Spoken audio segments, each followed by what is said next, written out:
Hi!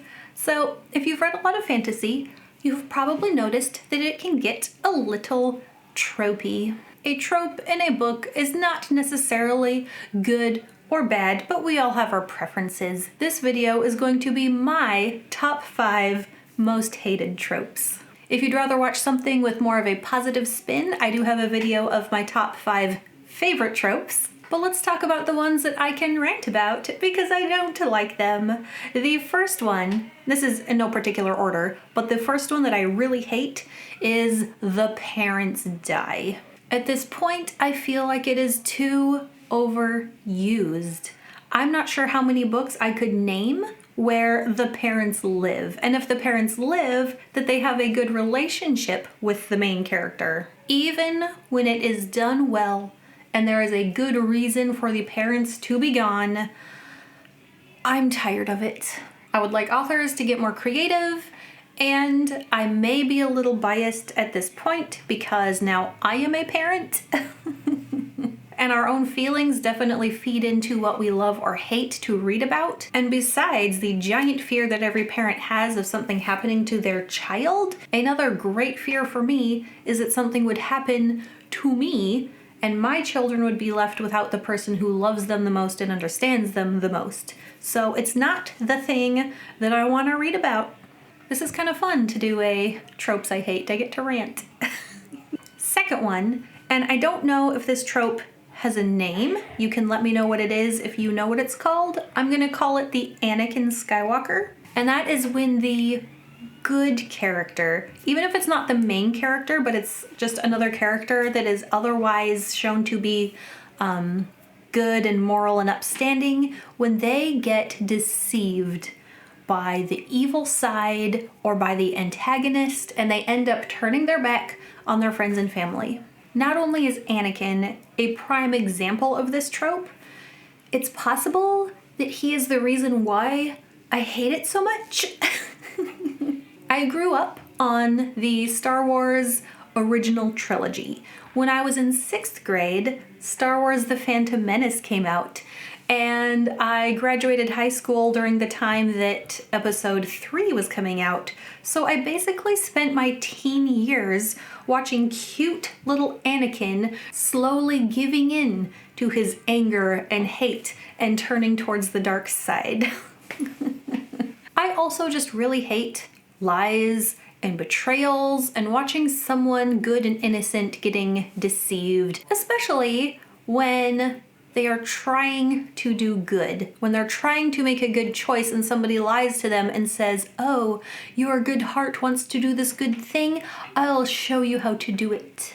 I'll give you the power to do it." But it's all lies, and I hate it. My third one is in the romance category, and when you read fantasy, especially epic fantasy, there's not always good romance. There's usually other things that the story focuses on, but I really hate when, for some reason, the romantic interests can't be together. It always feels contrived. To be honest, it probably is like what the definition of being contrived is. What's the real reason that two people who love each other couldn't be together? Probably some man-made contrivance that says this type of person and this type of person cannot be together. People other than the couple who are interested in each other are the ones saying, no, you can't be together. Someone else gets to decide for them. I am a romantic at heart, and I would love to see that the two people who love each other get to be together. So reading a book where somebody says, oh no, I can't be with you because of this stupid thing, is annoying. Another one is in the romance category, and I include it because it's not exclusive to romance, and a lot of times it actually happens in the fantasy romance or the science fiction romance genres, and that is fated mates. It's different from soulmates. Soulmates can unexpectedly discover each other, fall in love with each other. They get to choose whether to be with the person, and this whole fated mate thing just feels like neither partner has any agency. There's not a lot of choice for them. and it feels like there's not a lot of room for romance, even though you normally find it in the romance genre. I think it's like a too easy thing. You don't have to fight for the one you love if they automatically are going to be with you. I don't know, I just feel like there's less room for a romantic journey. It's not my favorite, don't like it, don't want to read about it. I found that I did not put love triangles on my list. Not my favorite, not my least favorite, just if you do it well, I'll read about it, it's fine. My fifth one has nothing to do with romance, so don't worry. But it is big betrayals. I always hate when there's a big betrayal. My mind always screams, no, how could you?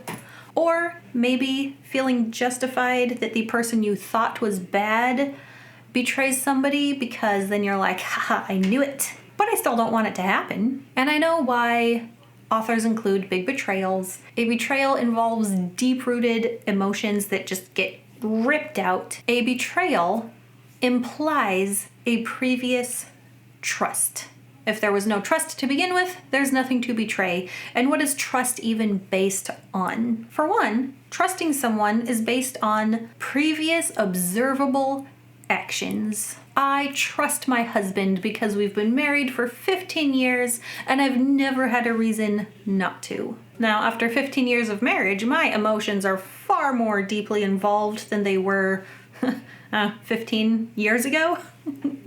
Which means that if I had been betrayed at the beginning of a relationship, it would have been far less painful than at this point, this many years in the future, when emotions are grown larger and deeper. It would be far worse now. And the second thing that trust is based on is sometimes just feelings.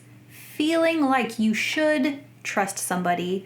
So when they betray you, even if there wasn't a good reason to trust them, it feels like just as big of a betrayal, because a betrayal is about feelings, betraying your trust. Whether you were justified in trusting them or not, you felt like you did, and so the betrayal still hurts just as much. And a betrayal does not have to do with a romantic interest. I know I'm using my husband as an example, but another great example, I can't say the name of the book in case not everyone has read it yet, but a popular fantasy book by a popular author that has a huge betrayal at the end is a wonderful example of this. The person doing the betraying was not loved by the person getting betrayed, but the person getting betrayed trusted that they had a common interest at heart. The person getting betrayed trusted that the other person would put another mutual person above their disagreement. And that person did not. That person chose betrayal for the greater good. If a character says they're doing something for the greater good, they're probably not the good guy. So there you have some tropes in fantasy books that I hate. And now you can let me know whether you agree with any of those, or if there are others that you hate even more, or if one of the tropes that I hate is one that you actually kind of like to read about. Disagreeing is okay. It's all subjective. Make sure you subscribe here for more bookish content like this, and I'll see you next time. Bye!